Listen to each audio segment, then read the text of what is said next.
السلام عليكم ورحمة الله وبركاته. إمام الترمذي السنن خدج حدثنا قتيبة حدثنا حماد بن زيد عن عاصم بن بهدلة عن مصعب بن سعد عن أبيه قال: قلت يا رسول الله، أي الناس أشد بلاء؟ قال: الأنبياء ثم الأمثل فالأمثل. فيبتلى الرجل على حسب دينه، فإن كان في دينه صلبا اشتد بلاؤه، وإن كان في دينه رقة ابتلي على حسب دينه. فما يبرح البلاء بالعبد حتى يتركه يمشي على الأرض وما عليه خطيئة. أف حديثان الجمع إمام الترمذي هاتي برقم ده هزار وسيصد نوضو هشت وتيدا قوتيا هذا حديث حسن صحيح. أف حديثان جد بجن صحيح لغيره.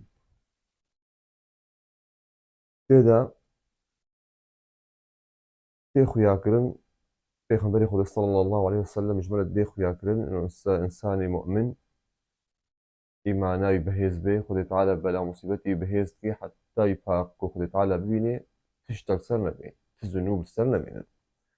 في حديث ده سعد بن أبي وقاص برسياج بيغمبرتي صلى الله عليه وسلم أو كسكين كبلاي ومصيبته نخوة الشيوة بهستر. بيغمبري خود صلى الله عليه وسلم جيد بيجي وجمال ديخو ياكلن بيجي بيغمبران بشتي وارا كسي الصالح كسي بن وارا الأنبياء ثم الأمثل فالأمثل. وتيد ديخو ياكلن بيغمبر صلى الله عليه وسلم بيجي هر كسي قور ديني خوا وآيني خوا بلا مصيبة جيرتين هكذا ديني خوا دا بهيز وبقوة بيه مصيبة بلاوي بهسترو بقوترن أعزاري و توشترن. وهذا الدين خدا ضعيف به أعزاري وكيمترو ضعيفترن. إذا بجي بيغمبر صلى الله عليه وسلم بجي أو آزار وبلا ومصيبة ونخوشية تسر إنسان مؤمن نارا بن حتى يفاقش كي خدت على بين تشتك سرنا بين تخطاو بلا مصيبة قنه بن. تقول حديثة جديدة بيغمبر صلى الله عليه وسلم جمال بجيها أوجم إمام الترمذي.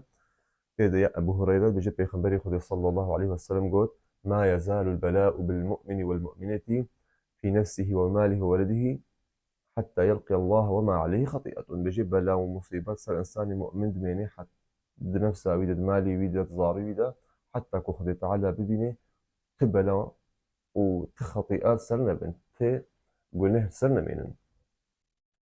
جاء في حديث المال دي خويا كرن هر إنسان يقول ديني خو بلا مصيبة جيرتين أفجي معناه مثلا هركس بلاجير هات يعني ولي وأولياء خدت علينا يخدت على كتاب أخويا بيروز بيجي: أعوذ بالله من الشيطان الرجيم كذلك نبلوهم بما كانوا يفسقون.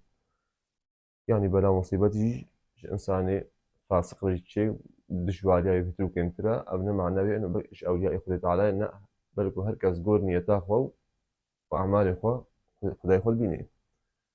هذا والصلاة والسلام على رسول الله والسلام عليكم ورحمة الله وبركاته.